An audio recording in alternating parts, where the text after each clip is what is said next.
So hi everybody again, and we're happy to invite you to our second session dedicated to understanding conditions. And yes, I'm going to just fix that. We're happy to see you here, and today we have two speakers. So the first one is Daniel Leitch. So I'm going to tell about him in a moment. So we're going to welcome him in just a while, and we're going to do it the following way. So we expect like 30 minutes of the presentation from Daniel, and then after his presentation, we're going to have a Q&A session. So please note down any questions that you may have during his presentation or something that you might be just interested in. So we're going to ask Daniel, and hopefully we can get some answers. So that would be really appreciated from Daniel. Okay, so Daniel Leitch, so he did his Fulbright in Ukraine in 2010 and 2012 in Lviv.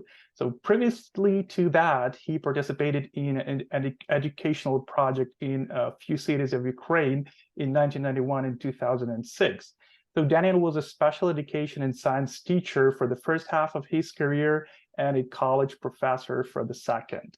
So actually, Daniel, that's just what I could, find from our conversation. Maybe you can add something else about yourself, about your professional career, about your expertise. So you're welcome, Daniel. Thank you for being here with us today.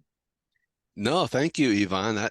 That about sums it up. And I'm still working, so I design online learning programs now. And I'm so honored to be here. Incredible. Thank you. I met you briefly during my introduction, and I'm so pleased that you invited me back. So Ivan gave me the opportunity to speak with you briefly today about identifying different special needs and also behavior problems. So I wanted to take a practical approach. As he mentioned, I spent 15 years as a professor preparing teachers to work with children with special needs. And most of those weren't specialists. They were general teachers, elementary education teachers, or subject matter teachers in secondary schools. So I think that the approach that I used with them might be helpful for you as you're also not specialists. And so I'm going to talk today about a concept called a functional behavioral assessment. And so what we're going to try to investigate is how to understand the purpose of a child's behavior in their environment. And if we can do that, then we can provide support for that child by perhaps changing things in the environment, because it's not always so easy to change a person. It's a lot easier to change the environment. Have you ever tried changing your husband or your boyfriend? That's not so easy, but maybe you can change the environment, like lock them out of the apartment or something. That's a joke.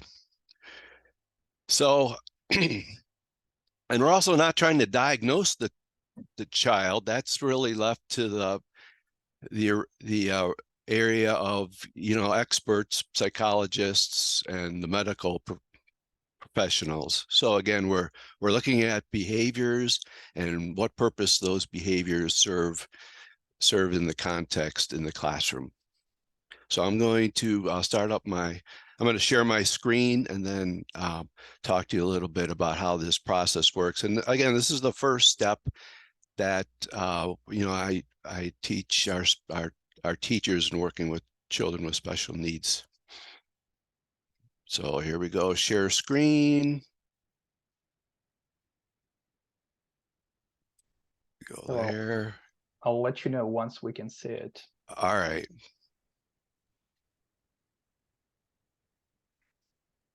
Can you see it? Well, not yet. Okay. Looks like. Oh, I see it. I see it. A little blue button. I see it. Yeah, starts Yeah, it works. It's All there. right.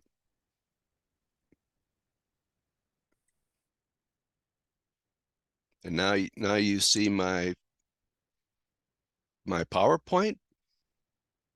Absolutely. Absolutely. Okay. So again, the functional behavior assessment. And if you notice, if you know about the scientific process, it is a little scientific looking, because the first thing we want to do is identify a problem in the classroom. And we do this by observing. And if you have time to sit and observe, that's a good thing. If you can get somebody else to come in and observe the child in your classroom, or sometimes you just have to do it while you're teaching. And then there's also, if you can have a form or something to take notes and collect information as you're going, that makes it really a lot easier. There's a lot of forms that you can find on the internet for this process. For example, you can collect information over time.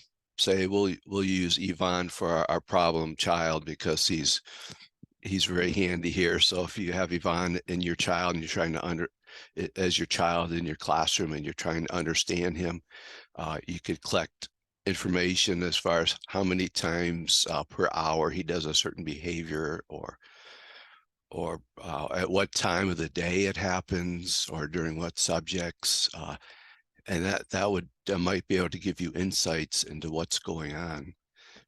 The next step is to plan some kind of intervention. We'll talk about that. And you could, depending on how serious the behavior problem is, that you could do that just within your classroom, or it might take more of a team approach with your administrator, other teachers.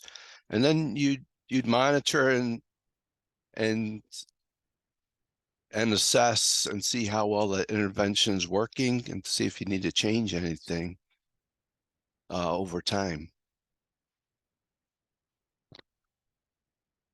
So I apologize for my voice. I'm getting over COVID, and so I might have to take a couple sips You're as I welcome go to do that. Thank you as so I much. go We through. appreciate it.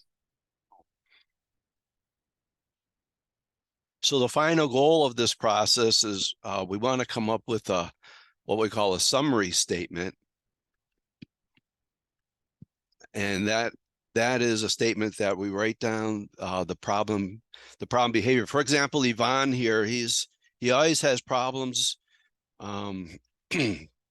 We found during the math lesson, he fights with his neighbors near him. He throws pencils at them and stuff. And we've discovered this because as we've watched him, it always happens just during math. And the maintaining consequences seems to be that he gets out of math. And if we make him sit and do his math problems, that just makes the problem worse. He just gets more violent, and sometimes he even bites other students. Just escalates the problem. So we write all that down, and so we can have something to go on to share with our administrator if we need to, share with the parents.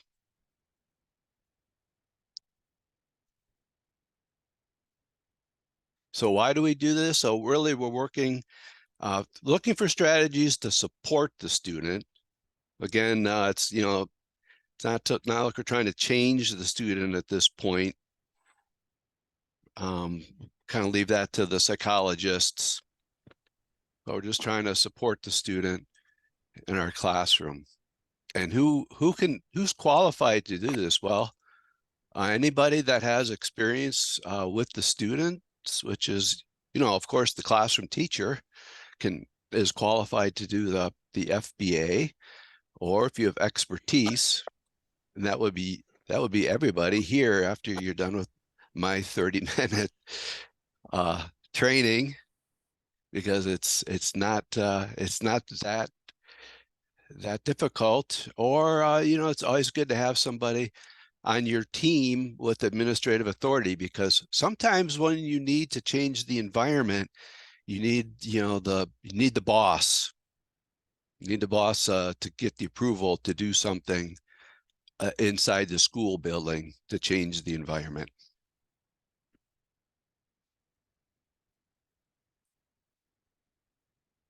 And when should we do this? So whenever we need to help that student increase success. So if you see a student with problem behavior, they're just not being successful in the classroom for whatever reason, that's reason enough to start collecting information on the student to see, what kind of behaviors are going on, and what you can do to support the student.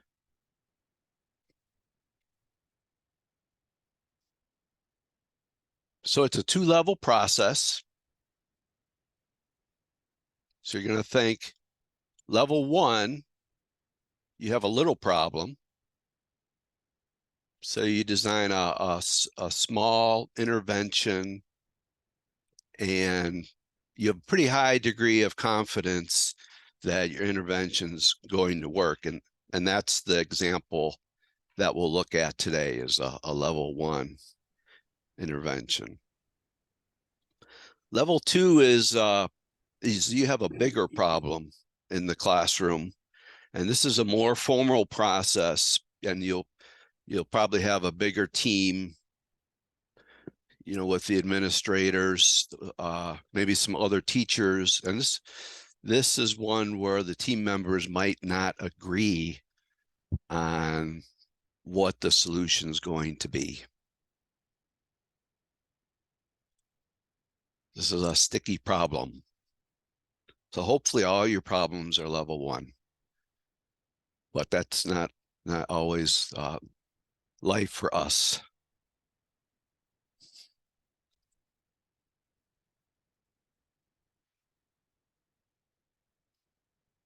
So how do we support the process?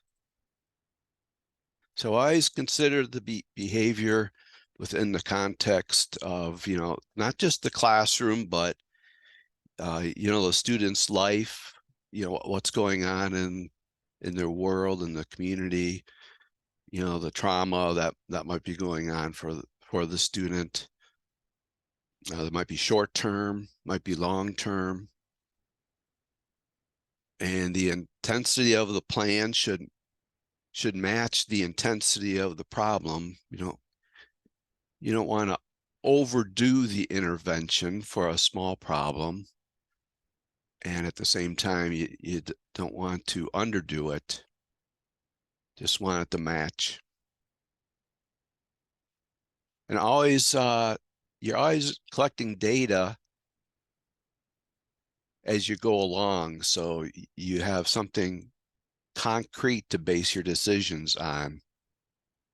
And when you're talking to other people, it's not just based on this person's opinion or that person's opinion, but you can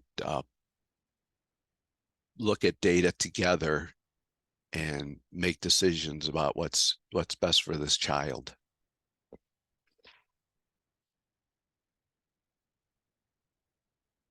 All right, now we've got multiple steps, 7 of them here.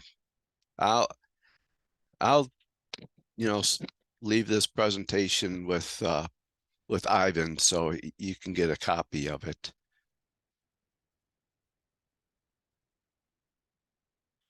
But again, it's kind of resembles the scientific process. So first thing, you're going to sit,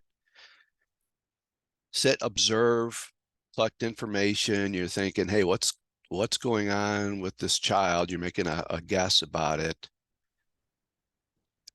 And then you'll collect more information to try to confirm that that's what's going on. So, with Ivan, with his little problem during math session, we we'd first collect information and make a hypothesis. We'd watch some more to try to confirm that. Then we're going to develop a plan to try to support Yvonne. Sorry, Yvonne, I mispronounced your name there. It's great. I'm happy. Okay. Yvonne, and we'll show you that in a second. And then we'll develop routines because kids need routines. And then we're going to monitor that. So what does that look like? So here's an example.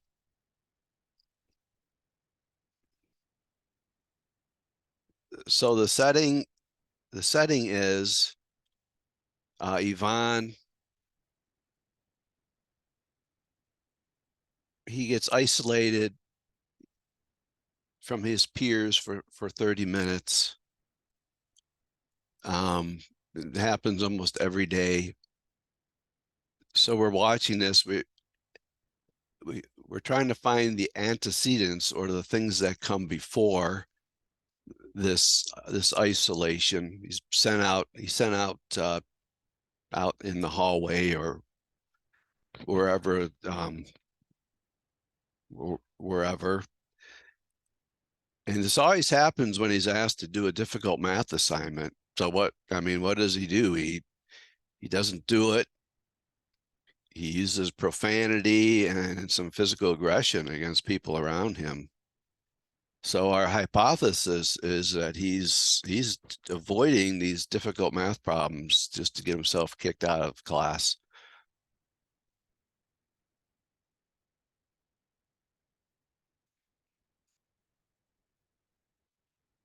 So we're going to try an intervention. What can we do here for Yvonne? We don't know for sure, but let's try something. Might not work, but at least it's something. So we can try a replacement behavior. We can try an alternative replacement behavior, or we can give him some consequences to support the replacement behavior. So in other words, I'll give you an example here in a second.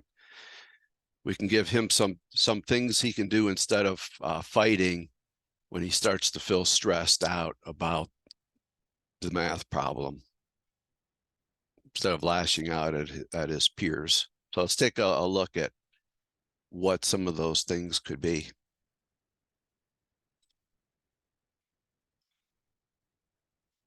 And some of these things could be what we really want to happen. And sometimes we have to accept second best. Okay, maybe it's not the best thing, but it's okay. Better than him hitting somebody. So here's the same situation here. He's kicked out of class because he doesn't want to do a math assignment. So we give him some choices. He can, here's down at the bottom here, we give him some skills. He can ask for a break, ask for help, some skills. Maybe we'd rather have him do the math, but just him asking for a break is better than him hitting somebody. So we say, hey, that's okay. That's baby steps in the right direction. So we'll take a win there. He still avoids the task, right? But at least no one's getting hurt. What's better is he would just do the work without complaints, and maybe we could,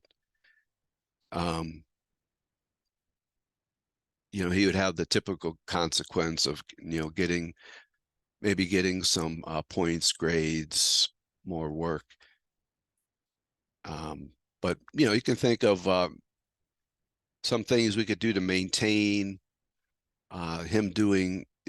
Once you have this identified, maybe give Yvonne some support during math to take the stress away. Perhaps some one-on-one coaching, some peer coaching with with another student. You can brainstorm some things once you identify that as his problem area. Maybe a combination, let him go get a drink of water when he feels that stress level going up too high, and he can identify that.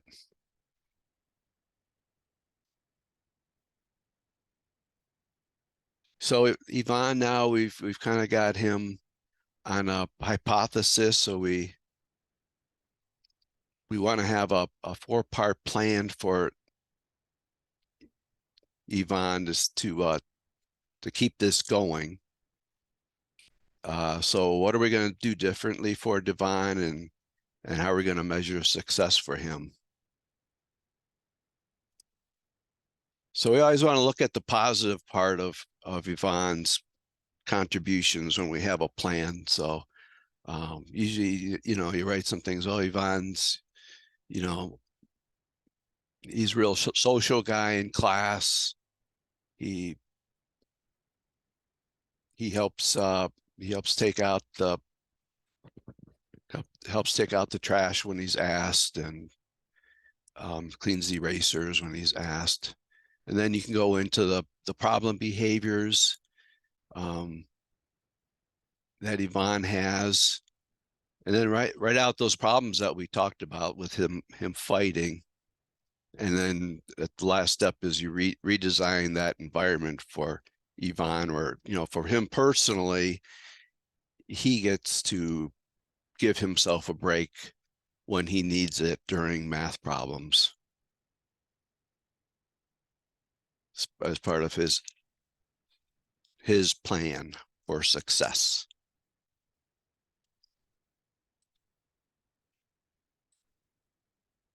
So these are just some things. Whenever you're talking about a kid, it's always good not just to always talk about their bad points when you get together, because that can happen. So we always remind our students, start off a meeting with talking about students' good points.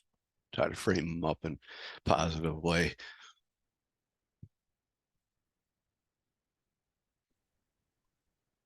And then this is just what we've talked about is for Yvonne here, it was, math, but it could be, thinking about other places in the class, in the classroom or school. It could be between classes.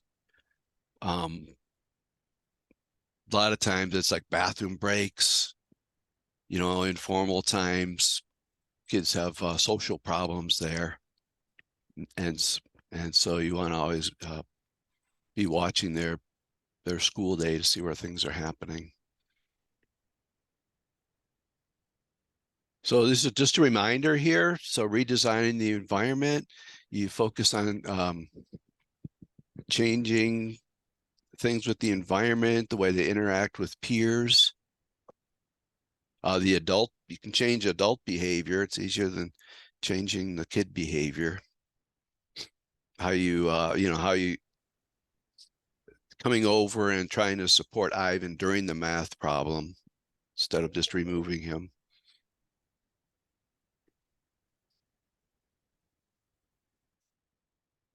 Try to figure out how the student perceives the events. Their perception is more important than your perception. Something might seem threatening to them.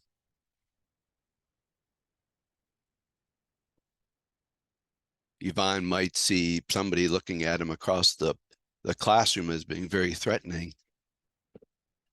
And you might not even notice it at all.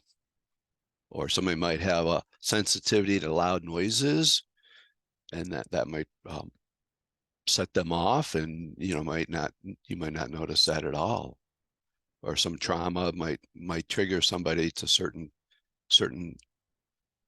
smells, certain sights. So it's good to talk to students, find out their perceptions. And then invest in prevention. So a lot of behavior problems come from lack of communication skills. Kids just can't communicate how they feel, so they act out. Kids respond well to having structure and predictability. especially these kids that have had a lot of changes, you know, the internal refugees in Ukraine. At the same time, within that structure, all kids, you know, all of us need a little variety in activities to stimulate their brains. You can change seating arrangements to get them out of ruts that they have with their peers, or try to move kids to the front that might be having some behavior problems. Maybe they're just not catching what's going on. And then you can, focus on teaching, so you don't have to focus so much on just dealing with problems. And reward positive behaviors. Mostly try to think of it as, you know, like a 7-to-1 ratio. Try to find kids doing the right thing, and then it sticks on their brain like Velcro. And you always have to have a plan also for the worst case situations, because you don't want them to catch you by surprise. Sometimes that happens. And it's usually a building-wide plan, you know, what happens if, you know, worst case scenario happens, do we have a team response in place to deal with this?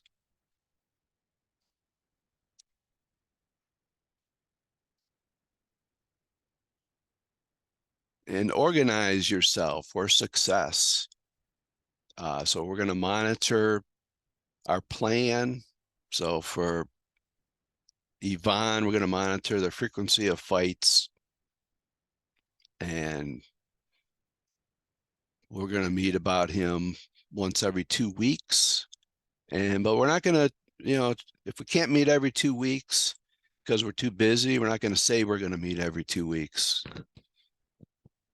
You know, we'll say we're going to meet every 3 weeks. We don't make plans that are just pie in the sky plans. Keep it real. Do things that are within your means to do.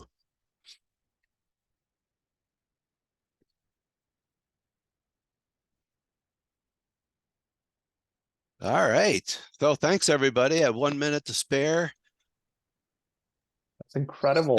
Start on time, end on time. That's everybody's secret to happiness when you're giving a presentation.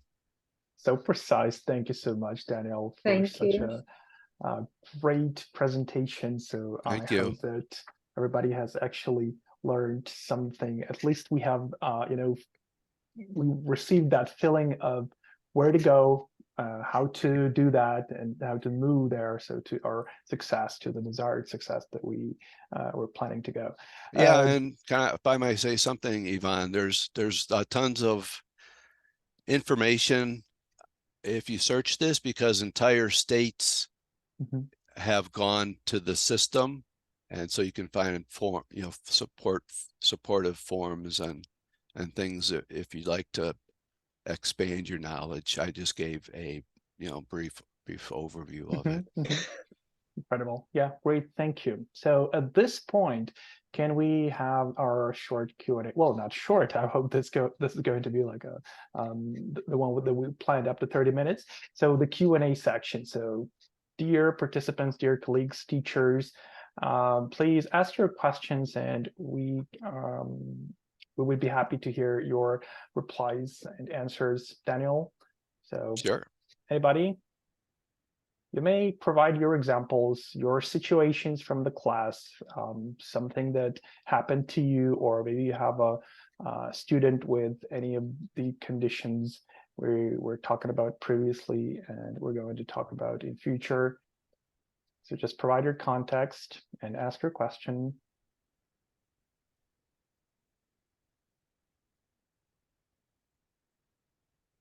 So let me be first, and let me start with a question about the collaboration of the parents with the parents of a student with possible behavioral challenges, let's call it like that. So what could be your advice on how to work with such parents? So how should you address them? How often should this happen? Like what could be the what could be the solution to that? So, or should only the teacher be responsible for, you know, that behavior in class? Yeah, usually, well, what we advise our teachers to do is just to approach the subject with them and to say, you know, I've noticed this behavior at home. I mean, I've noticed this behavior in the classroom, and I was wondering if you noticed anything at home, and then just to see how the parents respond to that as a first step. Typically, the mother might notice some stuff. Sometimes the dad dad's like, I don't know, you know, he's always just a boy, you know, Yeah, just a yeah, boy, that's you know. right. So yeah,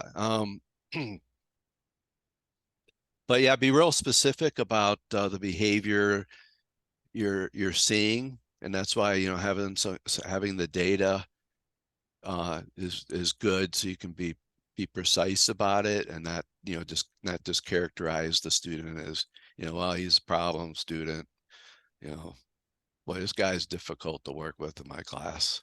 Mm-hmm.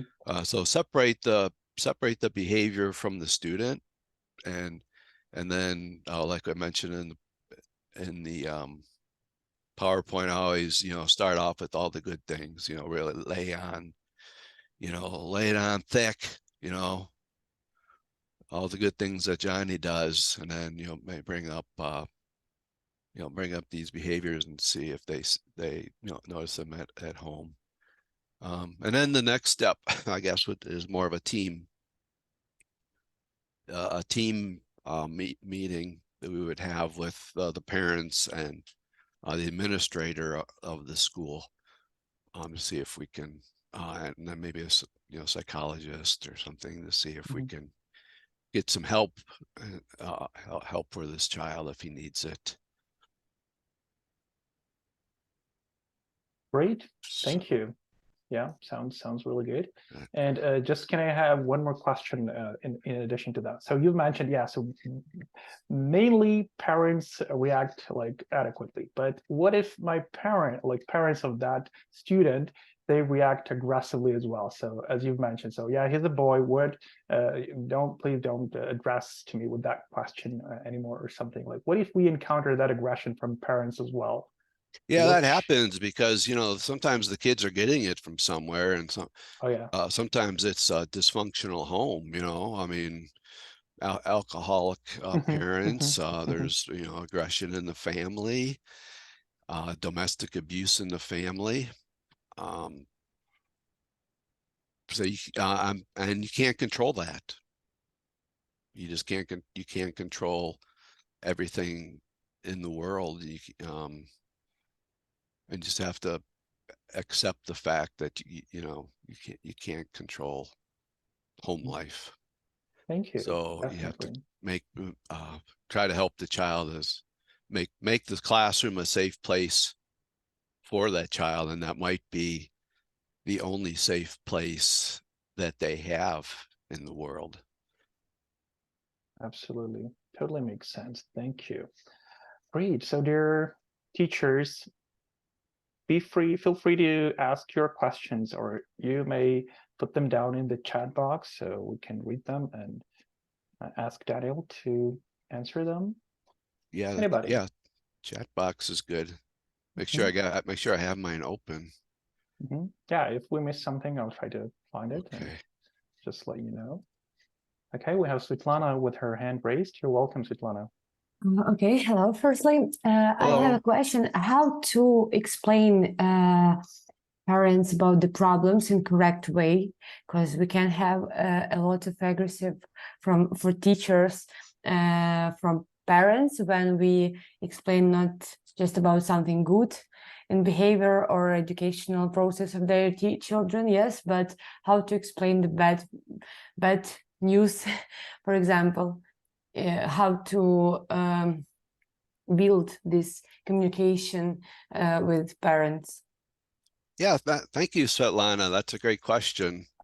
one idea that we encourage our teachers to do is try to establish daily communication with parents, and we have this idea of a school to home notebook, where if this child's okay with carrying this notebook back and forth, is every day you just write a note to the parent and how things went in school that day, and then the parent can write something back, and you can build this relationship that way. And nowadays, sometimes you have email or whatever, or some school sites even have their own fancy websites that but there's something about a physical, like a physical notebook that you can doodle little things in there that's real personal. So I mean, that's one way that you can use to just to build a relationship. And again, try to make those good comments again and again, and then maybe the parent will start opening up. Depends if the child can read it or not, that how old they are. That's and if you can get that to the parent directly, or because you don't want the you might not want the child reading it, but you got to figure that stuff out. But in other words, try to like really a daily kind of communication is really good. Thank you. But not like calling the parent when No. There's a big crisis, because that's a hard way to I know. have a relationship. Thank you so much. Yeah, thanks for the question. Incredible. Yeah. So to me, it sounds like, so you established that kind of tolerance to actually messages from teachers. So you offered an incredible thing, Daniel. Thank you. So you established that notebook. So you write something positive. Someday you write something like there was a trouble, and parents already don't perceive it like a threat from the teacher, as far as I can understand, but just a feedback. So that's a good one. And you're trying to understand what might have happened that morning too. Yeah. Before the student comes in, maybe the student had a fight with their sister. These types of things could affect their day. Incredible. Definitely. So I believe this is a very nice strategy. So definitely to be implemented. Great. Thank you. So next question, dear teachers. Just try to remember any kind of a situation you had in your class with a student, and maybe just yes, Ludmila? I think their students are all perfect, Ivan. I would like just to get an advice from you, because I'm teaching an autistic child, and once during the lesson he just asked me a question. He told me just that I'm not. He told I'm not the same like my peers. I asked him why. Why do you think so? Because I can't do things they can. I was just a little bit. I don't know how to say so my feelings, but I didn't. First I didn't know what to answer him. But I asked, "What can you do?" He told me, "So I can. I like drawing. I like playing computer games."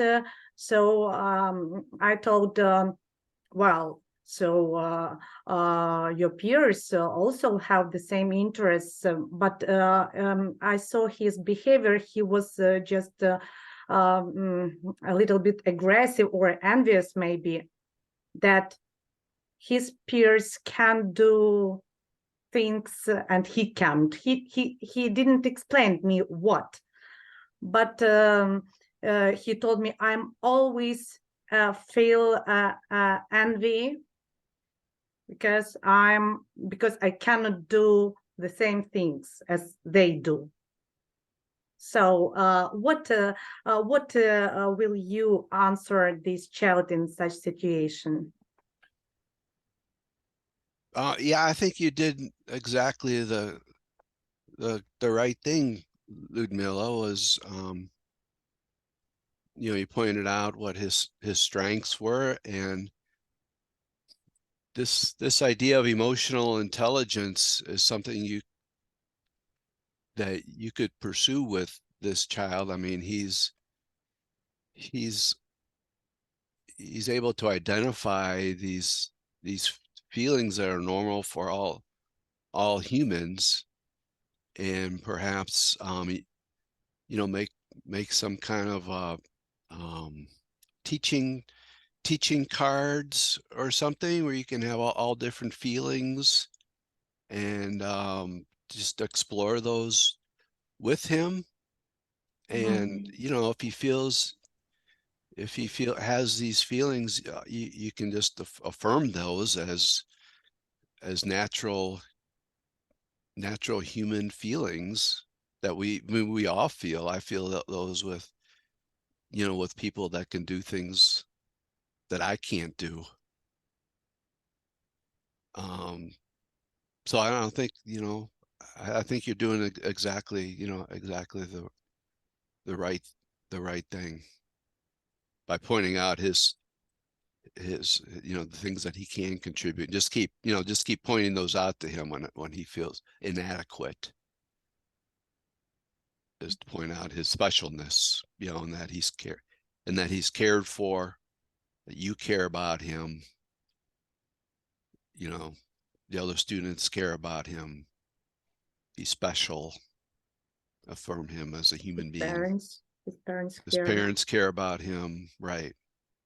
Right, because we all want to belong. We all want to be loved. We have those basic human needs, and we all feel envy because there's, you know, people that have things that we don't, that are smarter than us, that achieved more than us. Okay. Just Thank you. yeah, great, Ludmila. Thanks for asking that. Thank you. Any other questions? Yes. Mhm. Maybe I- Svetlana? Yes, you're Yeah. welcome. Good afternoon. Hello. I am a class monitor, and in my class, I have an autistic child, and certainly I have an assistant. And my question is, must an assistant be present with such child during the tests, all tests, and how to assess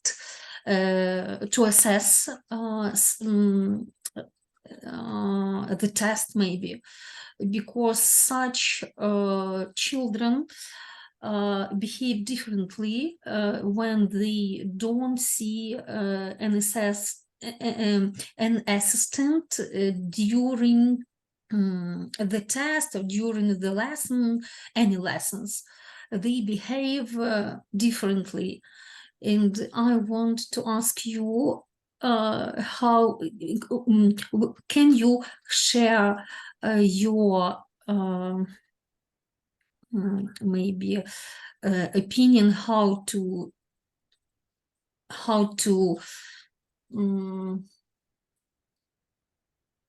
assess? Sure. Yeah. Thank you for that question, Svetlana.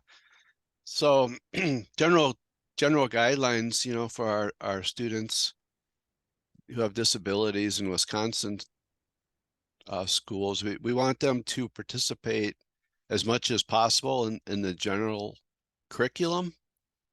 And so as far as the assessments go, we want them to have access to them. We don't want their disability to stand in the way. So yeah, they're allowed to get assistance as in the fact that it doesn't reduces the barrier to the content. So, for example, if it's a reading test, their assistant wouldn't be able to read the test to them. But if it's like a math test and there's word problems, then the assistant could read the math test to them. And this would be the general rule. Now, if you mean that the assistant is bothering the other students during this time, that they could take this test in another room or something. But yeah, we would have whatever adaptations or assistant that a person with a disability would need to make that test accessible to them, depending on what their disability is. But the whatever the assistant does shouldn't shouldn't put them at a kind of an unfair advantage, for taking the test. They shouldn't be doing the work for them. Does that help, Svetlana? Yes. Thank you. So hopefully, yeah, that's a very good piece of advice. So yeah, we want our students to be included in all type of activities at school and in the class. That's incredible. Thank you. Yep. Can I have a question? Yes. Hello, everyone. So I'm also a class monitor, and this year I've got school leavers, 11 formers. In my class, there are two boys with special needs, so to say, maybe, I don't know, mental disorders. And the question is, what should their parents do after school leaving? What is their future? I mean, what advice would you give me to give the parents? Yeah, that's a real problem. So do you know what level they're functioning at? Like what They can write. What their IQ is? I don't know the level of IQ, but their level is like, okay, if we take Ukrainian mark system, it's 5, 3, 4, the highest point to be 12.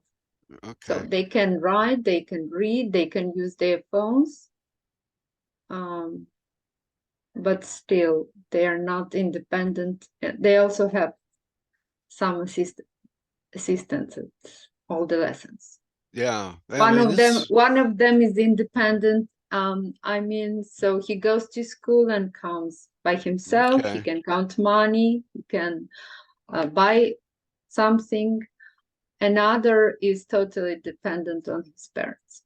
Yeah, that's a hard question, and it depends on what community you live in, what's going to be available to them once they age. I have friends that they have an autistic son. They're about my age, so he's in his 30s. He still lives at home, and he's dependent on them. And they'll never be able to, really retire together as a couple and be alone, because, they'll always have that adult son in their home. There's, that's not something to just, that's fixable. Now, some communities, I know there's some communities in Ukraine, like Lviv, there's some group homes where an adult with some cognitive disabilities can live with a small group of other adults and have caretaker, and so the parents can have a life, the independence from their adult child. So there's different arrangements like that. Sometimes they can go to away for the day for work setting, like a sheltered workshop, but it varies by community, what's going to be available for that parent and what their what their hopes are. Yeah, I see. Thank you. Thank you for the question. Yeah, so unfortunately, Thank I'm you, not yeah. sure if it's only me or everybody else. So I cannot see the name of the speaker, of the previous speaker, but hope it's not a big problem. All right, any other questions? So we still have 8 minutes of Daniel's time. So Julia Malena, if I pronounce it right, you are welcome to ask the question. There we go. Okay, so hi everyone. In the fifth year, so in the fifth form this year, I have so-called special boy. He is very active, and during the lessons, he likes playing different games. And of course, very often he loses this game. And after this situation, he begins crying, maybe not crying, but roaring. And in this situation, I don't know how to react. I try to calm him, to explain something, but of course, he doesn't listen to me. He just continue crying. What should I do in this situation? Because all the class, so no lesson, you understand me. Yeah. So is this like a computer game? So not computer game, just in the class. It's an active game. Oh, yeah. Okay. Yeah, thanks, Julia. So yeah, these active boys, I mean, it's pretty common. You know, boys have always been pretty active. My boy was active. So we want to give these active boys, you know, opportunities to do things. What's this active boy's first name? Nikita. Mikita. So, you know, you want to give Mikita opportunities to do things, you know, throughout the day, you know, like Mikita, go open the windows. Mikita, go close the windows. Mikita, I need you to run an errand for me. Go, you know, go do this, go do that. Mikita, you know, maybe, you know, sometimes even give kids change his attention. Yeah, change his attention. Yeah, change his attention. Mikita, you know, sometimes we even give these kids standing desks. You know, you can go on the back, put a table up high. Mikita can, instead of sitting at a desk, Mikita can stand at a desk, or give him some fidget. So give him some fidget ball. Always, you know, he's always moving, always needing to do something. So give him, you know, anything to keep his, you know, little body moving and going. Okay, thank you very much. I'll try. Try something. Next time. Yeah. I'll tell you about. Just wear him out. Wear Mikita out. Okay, thank you. So to add to this question, thank you, Yulia. Just to add to Yulia's question, would it be appropriate to create situation like the winning situation for Mikita? So just, you know, organize with other students. So everybody's losing, Mikita is winning this time. So wouldn't that be kind of, you know, an inappropriate approach? So if we just create, you know, deliberately the win situation for Mikita. So the first time all the children try to give him the university. So, but in October, maybe they are all of tired that they are all losers, and only Mikita is the winner. Okay. So and they don't want to play game with him in just this situation. That's all. So he has problems with the relationships with his peers also, do you think? So all the class accept his situation. They try to help him. But in this situation, when they want to be the winner too, maybe they refuse to accept that Nikita is special and only he must be winner. So type situation.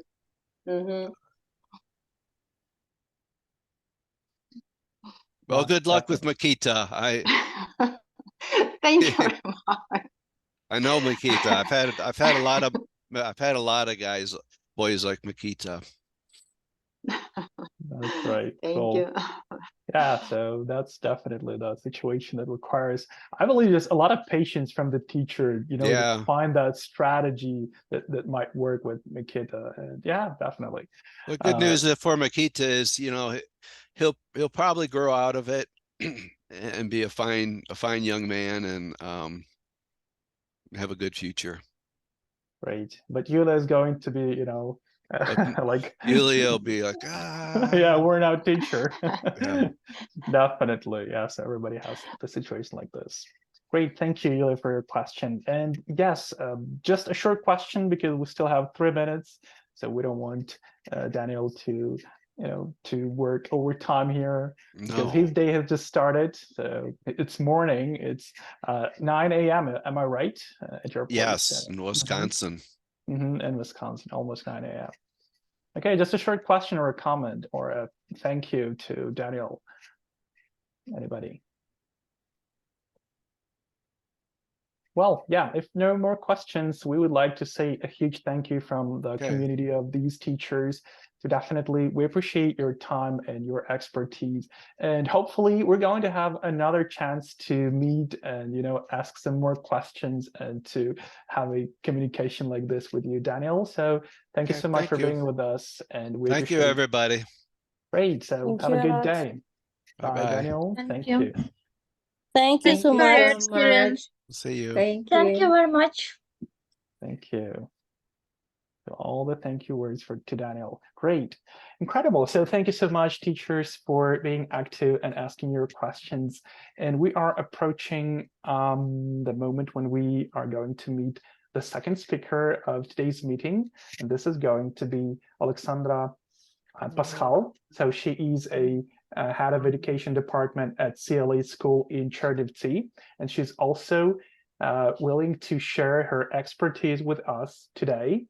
And hopefully we can have some questions as well. So Alexandra, can you please? Yes. Hello. Yes, hello. Thank you so much for inviting. Actually, I would love to have not like just my sharing with you the expertise, but to have a dialogue. It would be great. So, and a couple of words, as Ivan said that, yes, I'm now the assistant of head department in CLA. That I'm very grateful for that. I also have been teaching the people from 3 months up till 80 and more, due to the fact that more than 10 years I had been the major trainee in Kiev region for Helen English, early English. Much you do know about this system. So actually, I do know how to deal with the children from 3 months, like infants, yeah, and up till the end of their life. But doubtly, I have never had the school experience. So might some of the issue that I'm going to share, you would probably try to implement in your environment or not, because the only, it's a doubt, yeah, for sure. The only expertise about the school I do have while only visiting the classes, like an expert of the native speakers in the private schools. That's the only like real experience of schools I do have. All the other were like private courses. And as well as I'm the coach and trained psychologist, so my approach is a little bit from the coaching and from, I would love to share with you the ideas how to combine and compare the self-awareness with the running the classroom. So tell me please, what for now, I would love to hear your ideas. What's the most important for now you do feel as the crucial point in making the classroom a safe place? So the topic, the question is, what is for you a safe place as a classroom? So classroom as a safe place, do they equal with you, and what associations you do have? Well, for me, I associate it with sitting where it is comfortable for me. Can it be like that? Sitting. Okay, thank you. Some other ideas. Yep. You can start talking because there are lots of you, and yes, and I can mix someone, so you just turn on the microphone and speak, because I'm the active interpreter of psychological sessions, so I can deal with variety of voices and questions simultaneously. Okay, thank you. So as for me, it's a place when you can where you can don't be scared about your emotions and your meanings of the things, and where you can discuss with each other and explain your feelings, your emotions, your visions, and you can't be scared about your mistakes, because it's a comfortable place where you can do mistakes, improve yourself, improve all your skills, not just in English lesson, but your personal skills, like a human, I don't know. Something like this. Thank you much. So emotions and freedom in being yourself. Yeah. I think it's more important than to be afraid to speak with other, I don't know, student person with who you work, or you have a lesson at the same time. The example, like confidence with your students. They are confident that you will be free speech with them, emotion, and of course different skills on the lesson, and they are have some confidence in themselves after lesson. Thank you. Friendly and helpful atmosphere during teaching process between students and teacher. Okay. Might you do have any research how to get this productive environment?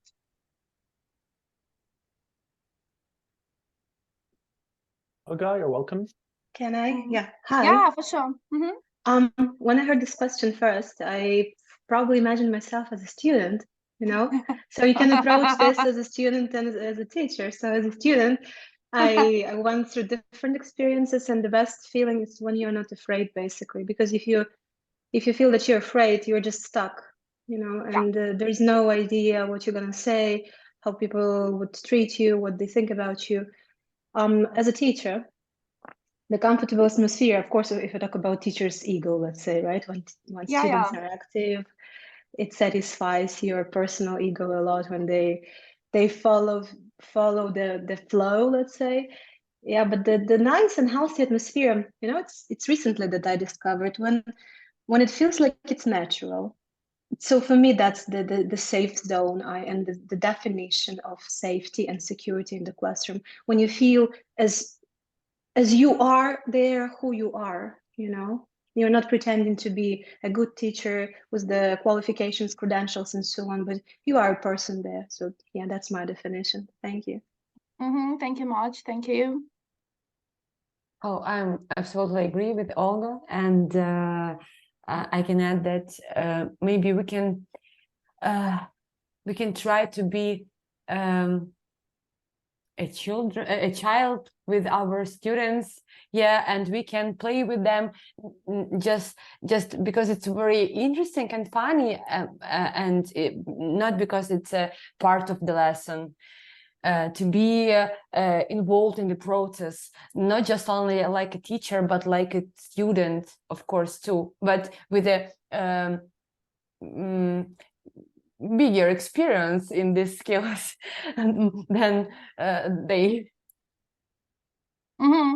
You mean like to be them on the same wave and do not dominate much with your expertise? Yeah. Yeah. Thank you. Thank you much. Some other ideas? Some more?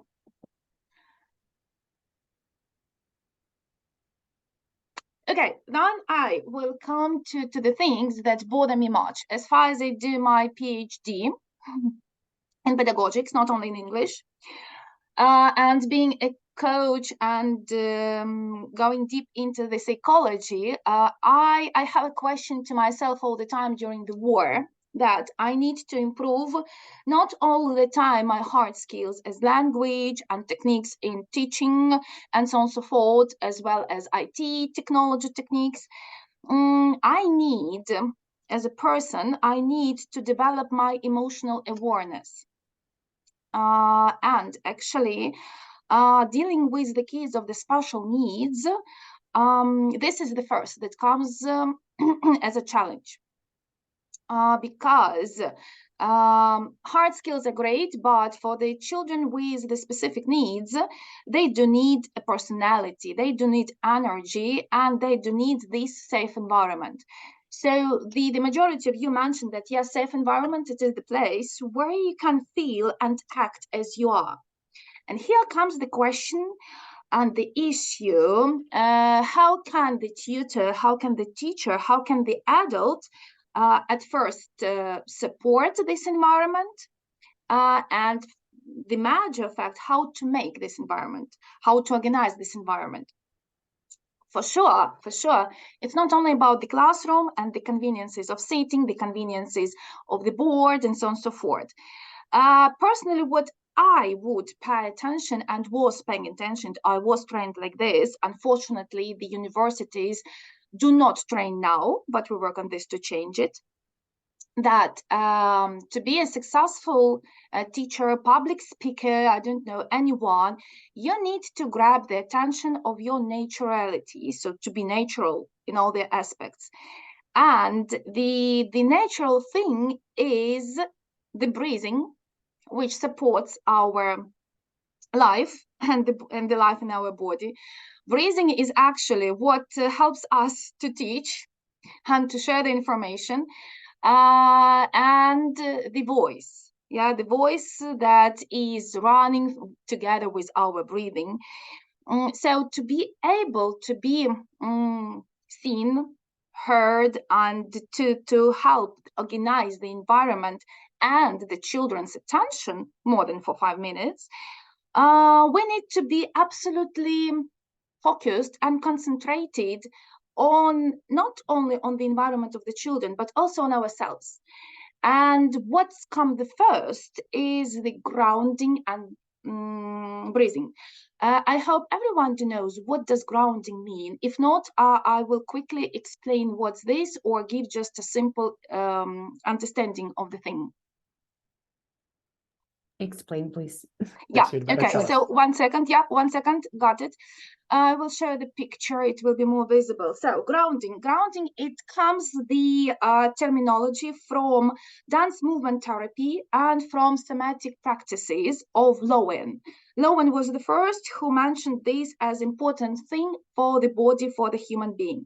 Our grounding is actually what makes us to be a straight to be in a straight standing position and to be not crossed somehow like the other animals. So the main point of this grounding is that we do feel the ground our knees, we do adequate feel our body, and we can react on the environmental changes.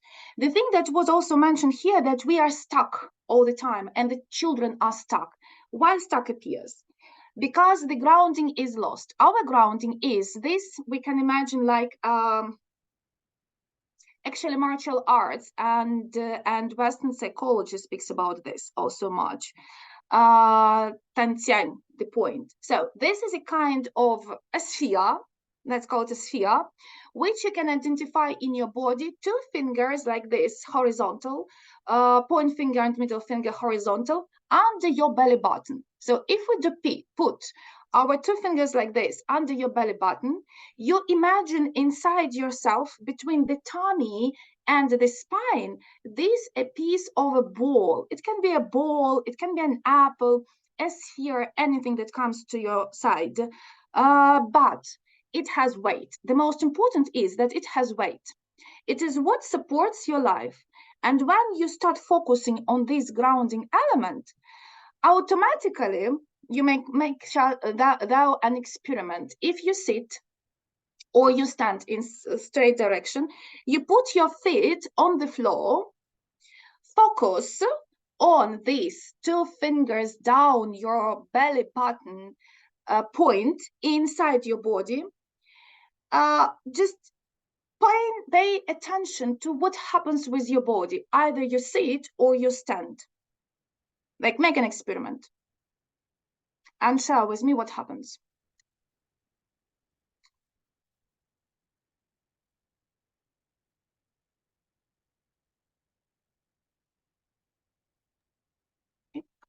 Is it okay that I feel that my feet are cold? Is that the part of grounding? Yes, you start feeling your feet. Yes, great. Yes. The feelings come to not only to the brain, so they start moving around your body. So you automatically start scanning your body. That's wonderful. I feel calmer. I think that's a good thing, right? Yes. Yeah. Absolutely, yes. Yeah. You feel calmer with the nervous system, but what actually were something new in your body? Might you paid attention? Might not. From the first time, it might be different. Each time it is different.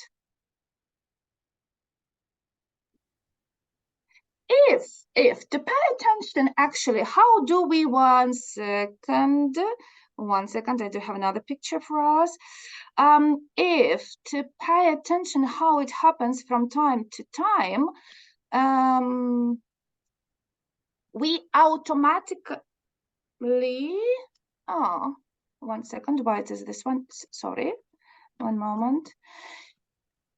Double one more time.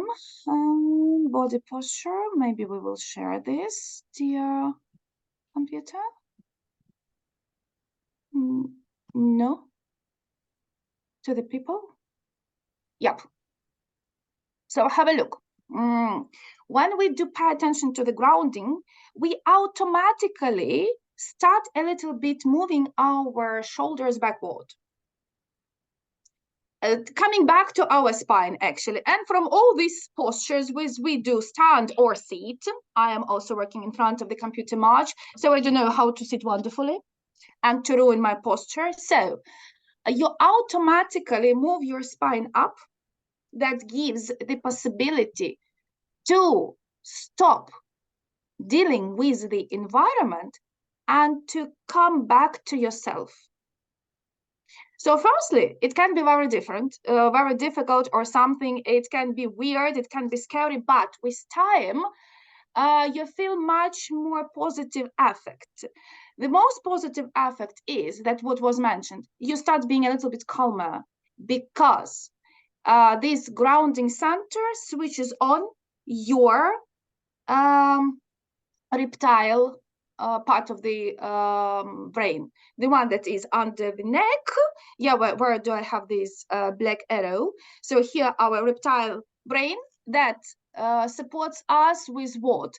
Stuck, freeze, and run. And this is actually what happens with our children when they do come to the classroom. Do they understand it or not? Do we understand it or not? But every moment, step in the classroom, especially when they do here, we now have a class, you will be asked, and so on and so forth. They have this stuck moment.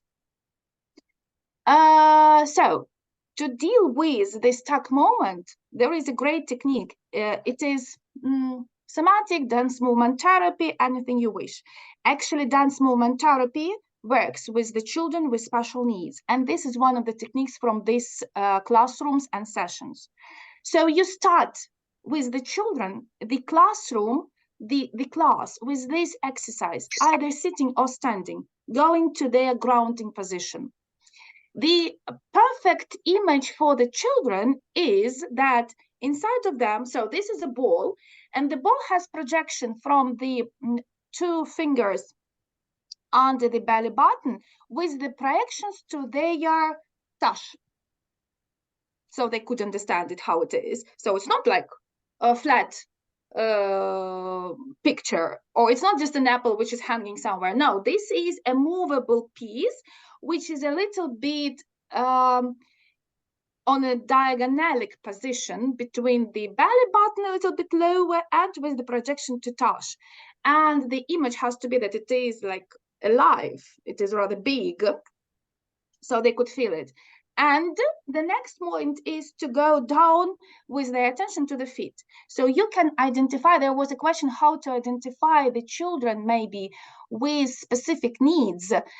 They cannot stand straight direct on 2 feet on their ground. 1 foot all the time needs to be somehow crossed, or they do cross their legs.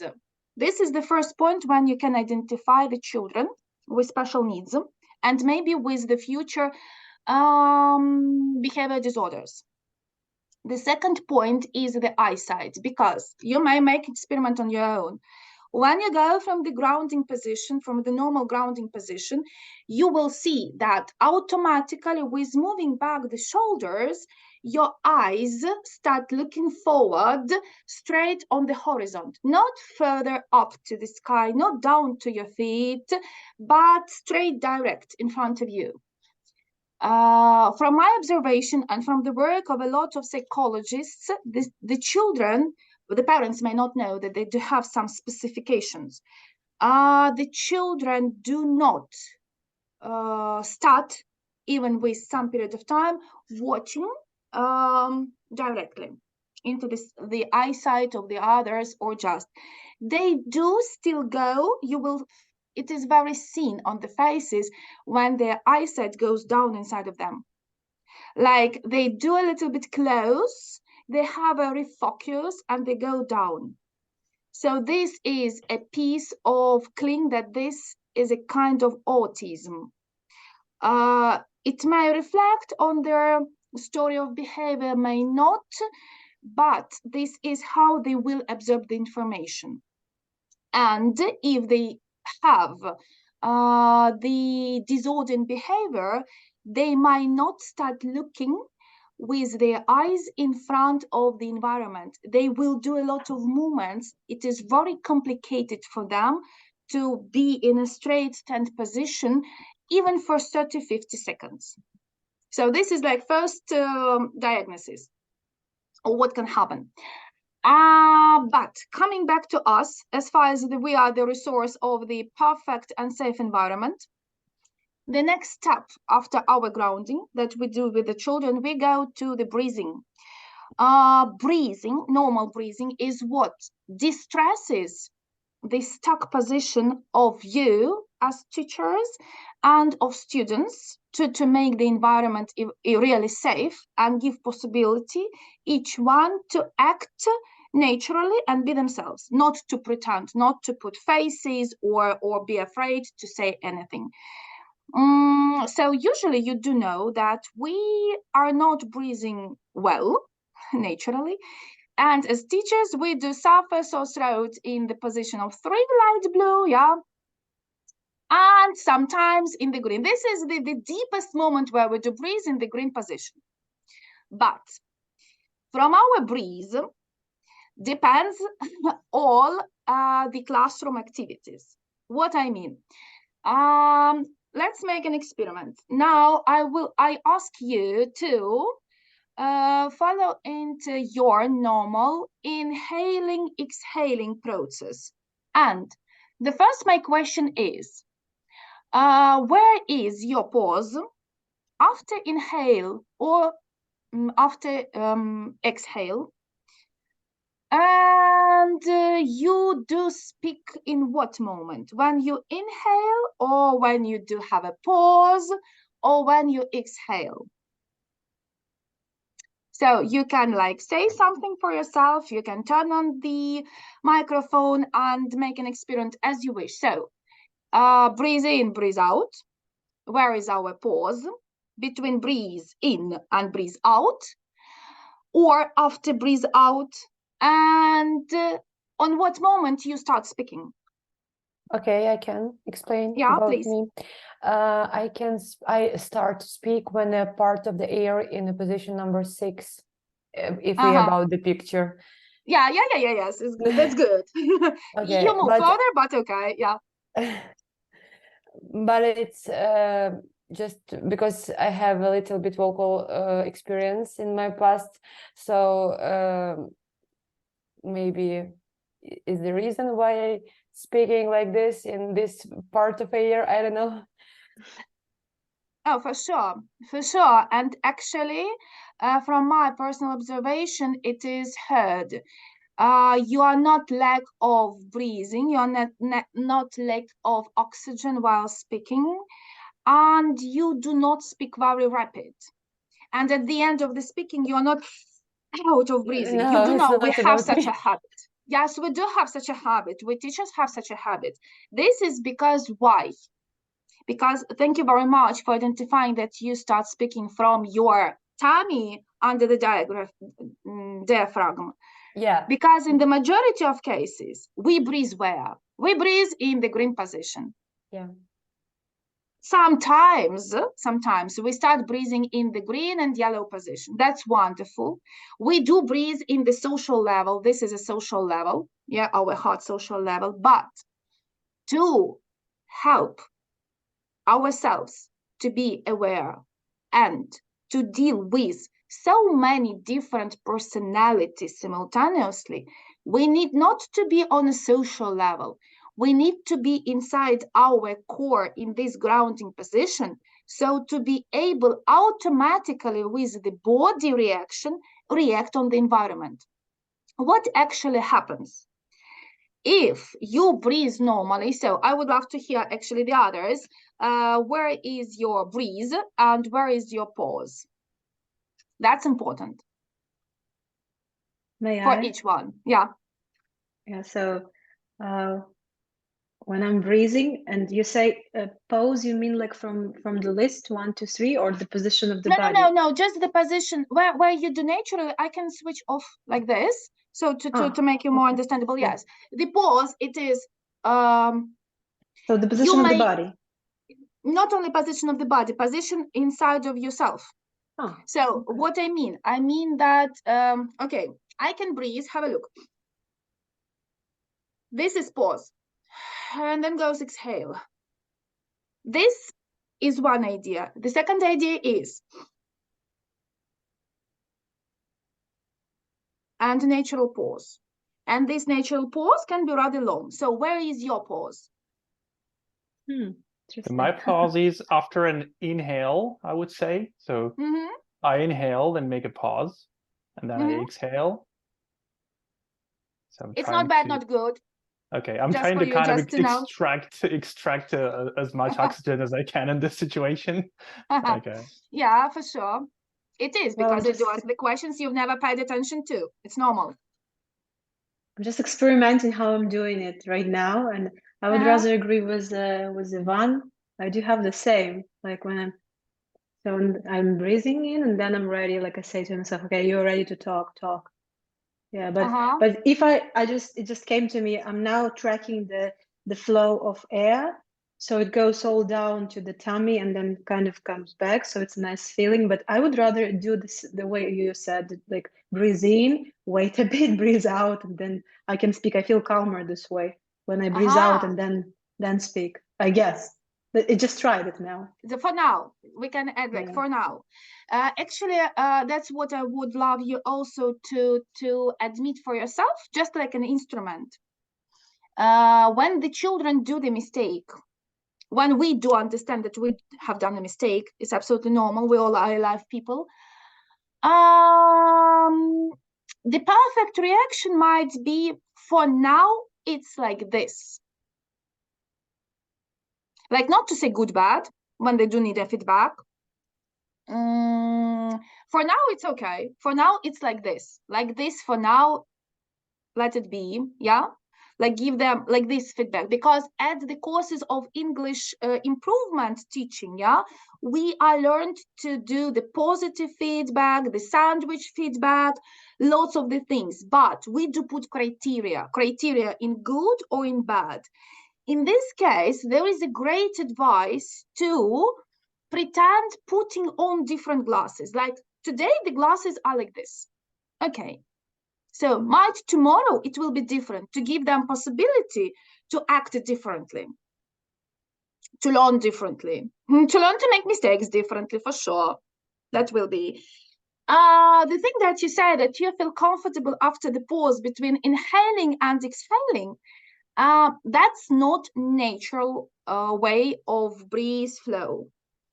I don't know why. I haven't found the answer yet, but all sports trainers, all PE trainers, like the majority of vocal teachers, they do teach to make pause after inhale.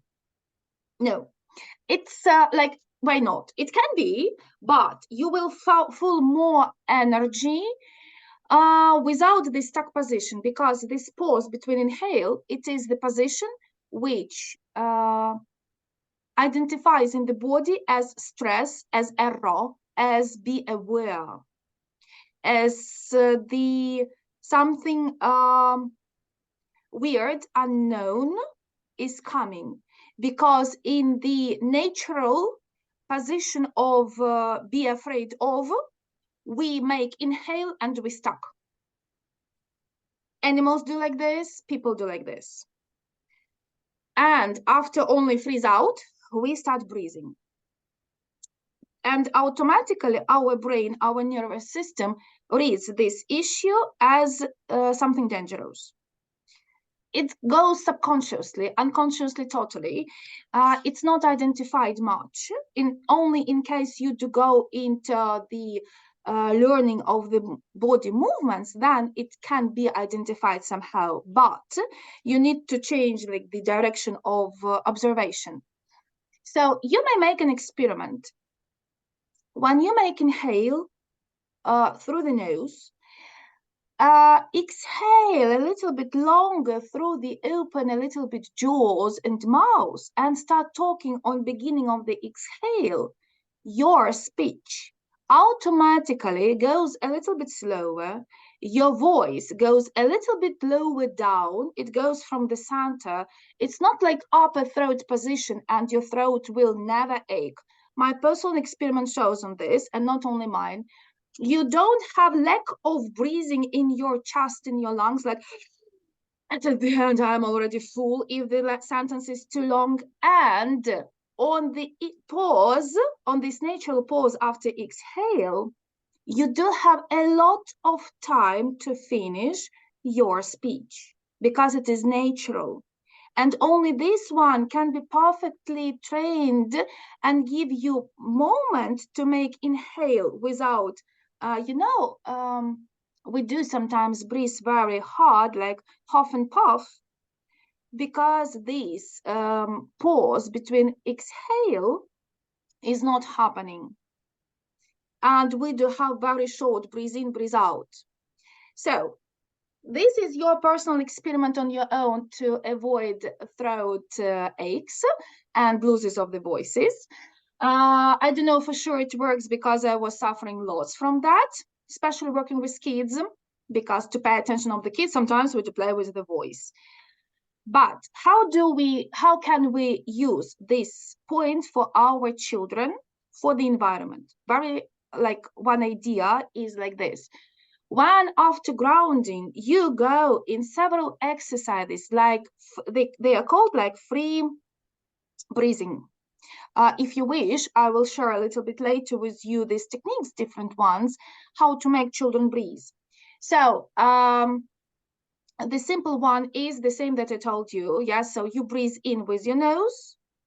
You breathe out with a little bit open mouth, with relaxed jaw. If the jaw are not relaxed, you may ask them to put their 2 fingers on the connection with the jaws and to make the points. So to make joints, it can be painful, yes. From the beginning, then it goes down. So and exhale. So you can tip or make like little circle movements and tip and exhale. And At several like flows like this, you may ask them to go into the position of their own free breathing, quicker, slower, more quicker, more slower. So to give them possibility to create their own pace, not to look at each other, yeah, because they will do for sure. They will look at you, they will breathe as you, but give them possibility to do their on their own, to act. And simply like that. It will take you about like 2-3 minutes, not more. They will be involved much because they love explore their bodies very much. And you will identify while doing this exercise, you will identify about the position of body of each of your students. You will be able, yes, if you start doing it on some more or less stable moment, you will see how it works. You will look into their eyes and see who is focusing where on themselves inside, with refocusing of their eyes, closing the eyes. But please, the only moment is you do not go more into the instructions than breathe in, breathe out, pause, and that's all. So no, like no labels, no marks, good or bad, or what you do, or no. The only like remark maybe if someone starts, okay, running around and disturbing the others. Maybe then we need to act somehow and pay attention, who is this, why, and so on and so forth. But this is like some piece of dealing with behavior, not with the environment, yeah. And what effect may come if you do this in the beginning of the class? The effect might be like one of the ideas. The effect might be that the children will be able to sit and concentrate a little bit longer than before, maybe, and it will work. They will feel the environment in which they breathe and in which they ground it as a safe one, because they will automatically, subconsciously react on this reptile cortex, which says, here is safe. We do not need to stuck. We can breathe. We do not need to freeze. We can breathe. We can react. We can react as we want. And with time, it might be created the body, the mob body of your classroom with these kids.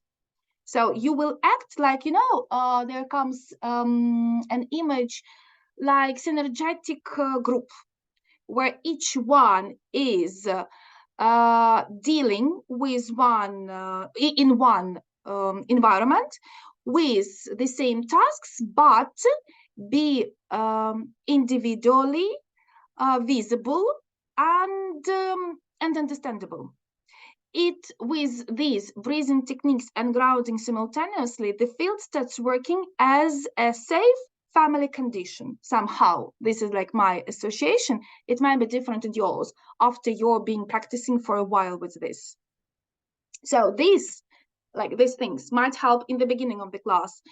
The same thing can be if you have possibility during your class to give this 3-5 minutes of refresh, because we do know the majority of children cannot sit for a long period of time, and it's abnormal to make them sit straight for a long period of time, yeah?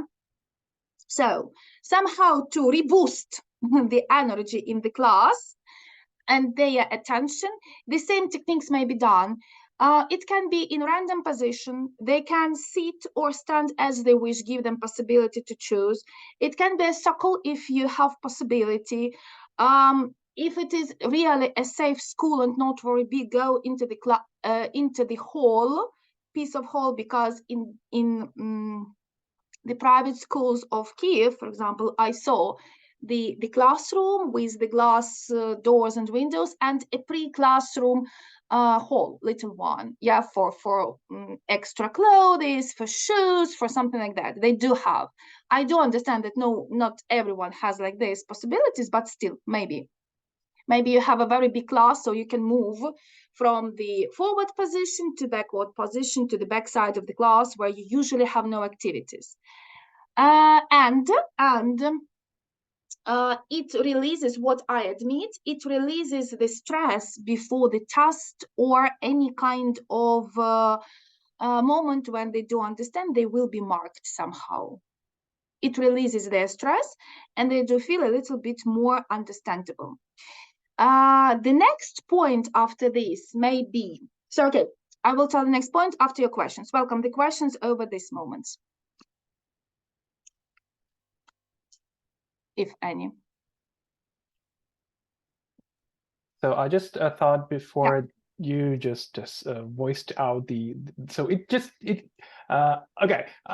My experience is that I'm changing classes with my I mean changing the classrooms with my classes. So is this applicable to different environments? So I'm coming to one class and I'm coming to the next one. Can I do that breathing technique in each environment each time? Everywhere, Okay. all the time. I am dealing now from time to time, not on the basics. Yeah, I'm dealing now with the refugees and relocated families. We had several camps from the one hub. We do these techniques in every beginning of our sessions. It was, imagine, these were Carpathian Mountains, for example. Yeah, lots of fresh air, lots of the things around. So we did that with starting 35 people. With adults the same. Yeah, some more techniques, because we had the children starting 12 years, okay, the teenagers. Yeah, it deals a little bit differently when there's such a big group, but still it works everywhere. And it is, I would admit, looking at my friends who have lots of children, like 3, 4, and 5 in their families, when they relocate from flat to flat, from place to place, from school to school, these techniques help them to be more visible and less behavior distracted. So absolutely yes, you are welcome. Do this in every environment and actually give them possibility to choose the place where they want to stand or to sit and to do this grounding, because actually this grounding can be also done in this lotus position of yoga. Okay. When the yoga position, yeah, when you just sit on your tush, on your bones of your tush, the only a must has to be that both of the legs or both bones of the tush supposed to be on the ground, because the connection with the ground needs to be visible. One foot doesn't work, or one knee doesn't work. Yeah, so it works this yoga position, normal one, or like this position with the legs forward, absolutely any. The only moment is the hands should be along the body or over the knees or long straight to the body, so like normal, natural, adequate position without the hands like this or anything, because it distracts. So the tush on the ground, the 2 feet on the ground. If you do sit on the chair, so 2 feet on the ground. That's all. And automatically the spine will go a little bit up, because even you can see if you look at me. So when I started explaining how to sit, I automatically moved my spine back, so straight in a straight position, because I'm also a fan of sitting like a jelly. Totally. Yeah, yes, I am a fan like that. So when I start talking about the grounding and breathing, I automatically, the body is already trained to move the shoulders in a straight position right up, to move from the ears down, and to breathe, to realize where is my grounding and how do I breathe, with this part of the body or go deep into the tummy. So thank you. Yeah, give them possibility to choose. Thank you for such a detailed answer. Yeah, definitely. So that's what we want to experience and practice each time. Cool. Yeah, welcome. I would love to hear the feedback, what has changed even in your, as a teacher, attitude to this all around moving the classrooms, because I do know what's a challenge it is for the teacher to move from room to room all the time. It is. For a moment? Yeah. Yeah. I mean, I found it extremely helpful, and I really wanted personally to say thank you, because I think it's even applicable not in the classrooms and not only with the special kids, but with any kids and in any situation, even with the relationship of your whatever friends, partners. Like, just breathing makes you grounded and makes you feel more, confident in what you're gonna say and what you're gonna do as the next step. But I found it extremely helpful in terms of like coming back to who you are, as you said, and it's a wonderful idea. I just took notes after you, and I think if I try it, I'm gonna try it tomorrow. So I think I'll be more successful in my teaching, because I do deal with the problem like you explained, when you are out of your breath and you're gonna catch it as if you're gonna, you want to try to put everything in one sentence, because that's so important for the teacher to just give away this burden of knowledge. I'm joking, of course, but still. You need some breath, you need some air, and then you need some pause, I think. So yeah, for me it's just a feedback. I'm really kind of need time to process and digest the information. I probably look it up a bit more on Google, but thank you very much, it was helpful. Thank you very much for the feedback. You might not Google so much. I will share with Ivan the piece of paper where the exercises are written, which they do work one by one. I had a group, these were adults. I had a group and I was experimenting with them, a psychological supporting group. So we dealt with our changes in the voice and speeding down. What is more important, thank you for actually the feedback. I recalled what I wanted to say, that this technique on a regular basis gives you such an interesting effect that you start being a little bit slow. Like, not slow in actions, no. Your inside dialects flow and all this rush a little bit minimizes, and you become, I will talk about myself, yes, and I become, and the people with who I experimented, we became a little bit more hearable to the environment and more productive.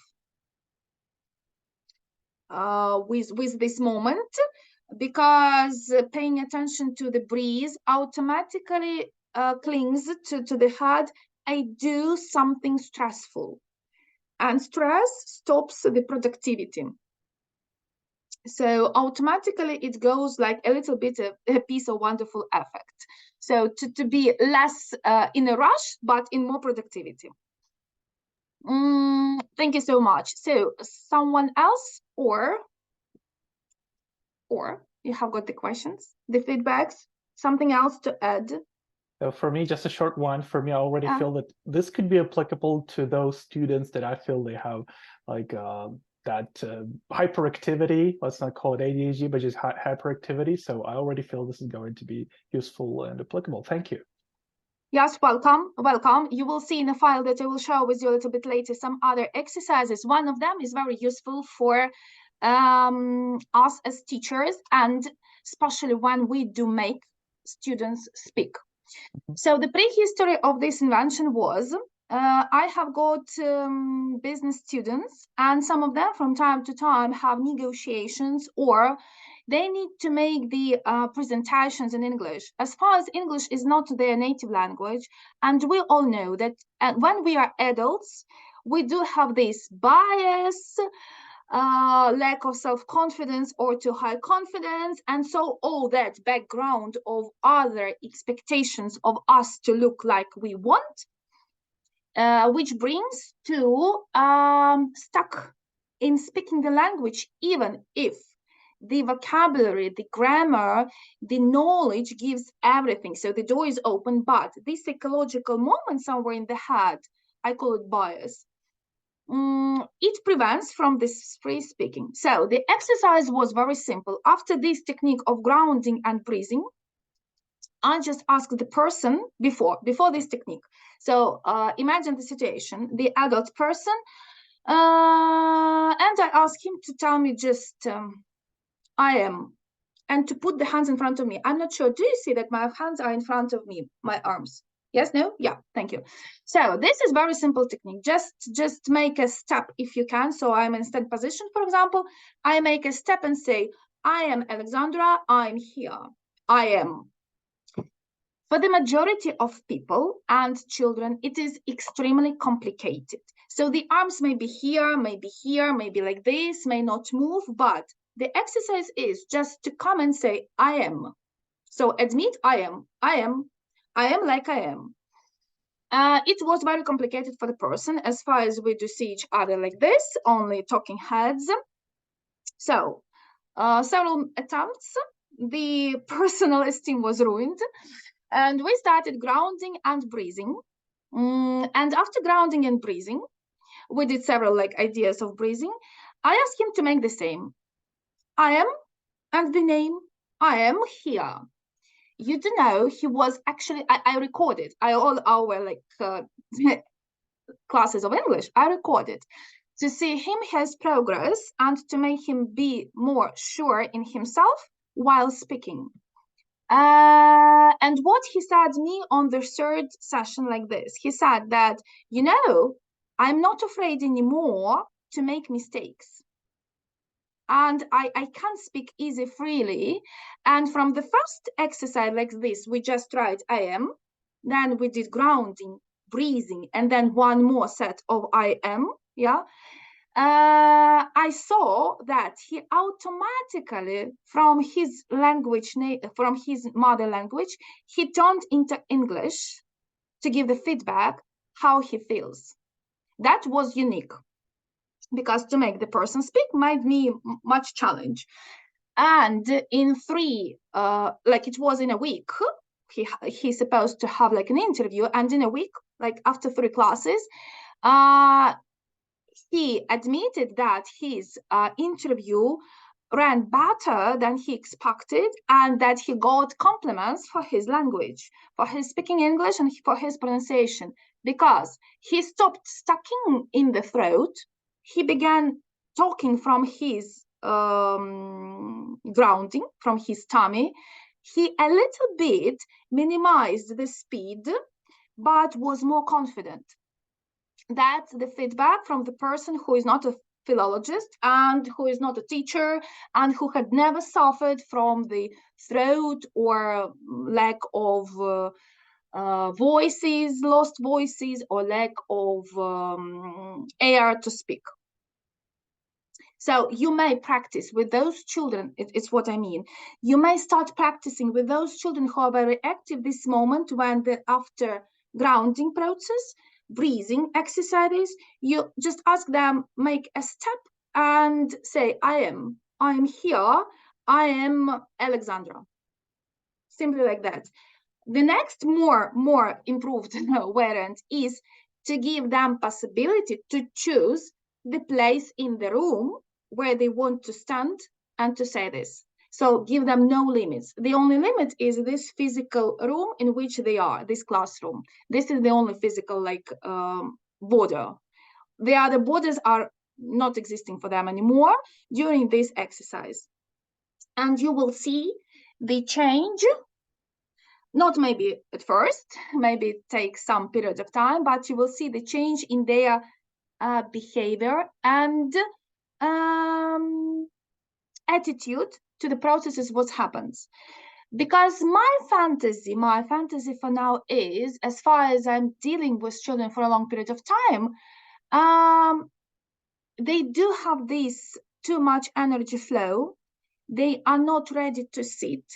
And especially nowadays in the stress of war, because the war impacts everyone, even if they are abroad, and even if they do live in a safe environment, still the social body of war impacts much, because the environment isn't this. Their stress covering in the body may outflow also in this disbehavior physical, because they don't know how to deal with overwhelming on the nervous system. And naturally, if to pay attention, what do the children do when they are little one? Yes, what do the animals do? When they are too much stressed, they start shaking. they do this shake, they move away, throw away the extra overwhelming on the nervous system. So it might be also one of the techniques. Then you make your class to start and to shake, in any case they want, so to release the stress from the body, from the muscles. Might like try to play in such a game, but after grounding, they need to find themselves to be, not to be, you know, like a problem for the others. Because when they do find their grounding and their breathing, they start being focused on themselves and not on the other people who are distracted by them or who they distract. So then to be like careful with all these processes, just observe how can it be. It can be on the one place, not running or anything. I will share with you the piece of exercise which you can train and do during the classes. Perfect. Thank That's you, Alexandra. incredible. I appreciate it. Oh, you. welcome. Can I ask a very short question? Yeah. Alexandra, that's just fantastic, the information that you gave. I just imagine it already doing, and I'm so excited. I like being excited. That's wonderful. I heard about this thing, mindfulness in the classroom, you know, Yeah. and I heard about teachers. I've never tried, but still, I heard about teachers doing this mindfulness kind of thing at the beginning of the lesson. And I don't really know what it is about because I didn't have a look, but I heard that they're doing kind of yoga at the beginning for 5 minutes or something like that. Mhm. Have you ever heard of this, and what's behind it? Yes, I've heard. I'm the one who is experimenting on myself for a long period of time, and I'm the one who started working as a teacher, not in the classroom, but as far as you do know, with the infants. We do work in the room, on the floor, on the carpet, on the couches, on the all kinds of surfaces, but not at the tables. So actually, I'm not very qualified was to deal with the children in 5-6 years sitting at the tables. I have big question to this process, but if you have possibility to Google in YouTube, find in YouTube the video classes of Helen Duron English, early English. They do techniques in the beginning or during the classes. There are lots of techniques of mindfulness. I am not a fan of yoga, no, because I was doing yoga and I'm experimenting physically on my own much. I'm not a fan, but I would more go into the one second, in the moment of simple breathing techniques from any kind of martial arts system, if you can find, from any kind of somatic principles, basic principles, somatic basic principles, and Feldenkrais. He was a very clever Jewish doctor. If I'm not mistaken, it was the years of Pilates, the same, like somehow there. He made a perfect set of basic exercises as well as basic body positions. So you might look at the basics of them. Actually, the literature is in Russian and in English. In Ukrainian, doubtfully, we have not any. So you may Google Feldenkrais. And he drew perfectly the sitting position of a normal body, the standing. So, and very simple exercises which you can do with the door, at the wall, sitting at the table. So like pieces of that. Because what about yoga? Like being a sports person. It is great when it is taught wonderfully, but to teach yoga wonderfully, we need to perfectly understand our body and to feel the movement of the muscles, of fascia, and of the bones. In the other cases, it really harms. it harms the undeveloped bodies of children, and the breathing moment and the flow of blood in the body. So really, it may hurt. So I would, and actually I do, I go from the system of Feldenkrais, the exercises of, have a look. I do have unexpectedly in front of me is a book. It is Moscow one, but it is Everythmia for every day. The happiness in each movement. Sivan Carnielli. These are the simple pack of exercises for normal posture, for normal breathing, and for the flow. So from, for example, from headaches, from the pain aches or something. I do have it in Russian from one of my trainees. I can make a photo and send also Ivan, so he could share with you. You couldn't find this book in any other like variants, but it is great. I haven't got it in English, but I use it like this. So I would go from this moment. Simply. Great. Thank you. Thank you so much. We appreciate it. So definitely this will be shared with the participants. So if you're allowed to do that, second, yeah. That's incredible. Yeah. So cool. I believe we're coming to the end of this incredible 2-hour session. So it was like faster than I expected. So I thought it wouldn't be that, satiated and bright, but definitely very practical things. So a lot of notes taken here. So I believe the same with other teachers. And yes, if any questions, just real quick, because I still have some more information to share with you. And just if you have any questions to Alexandra and or any comment, just a real quick share. Great, so thank you so much, Alexandra, for being here with us today and sharing your incredible experience. And again, the same as with Daniel, we hope to see you next time, and well, not next time at this course, but someday, and to share the experience. So the things we're going to try in the class, and to share how it worked or not, and what to improve, and so on and so forth.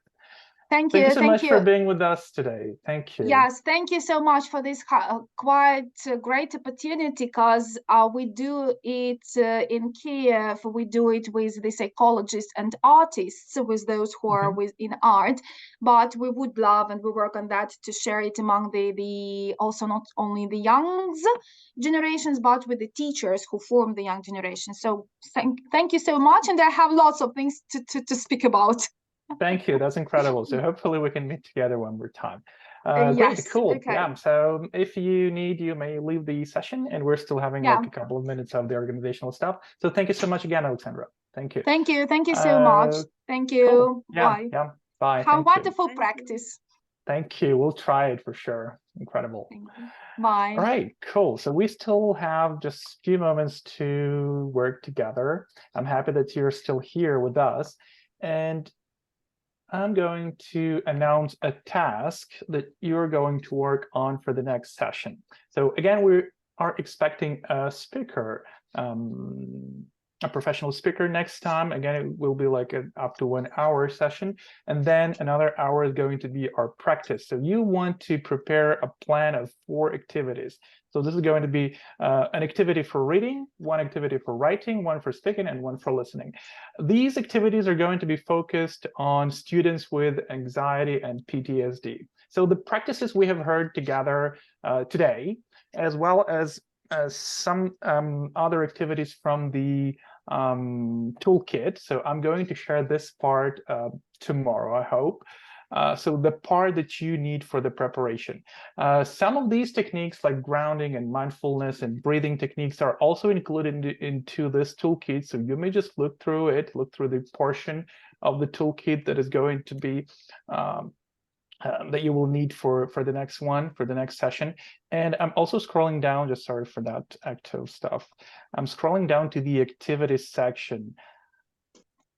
And there you're going to have like activities for students with PTSD. So your task is going to pick up one of the activity examples and to make a plan for your class, for your students, for your particular teaching or learning environment. So you want to make a short plan. It could be a presentation. It could be just, you know, a written plan in a Google shared document.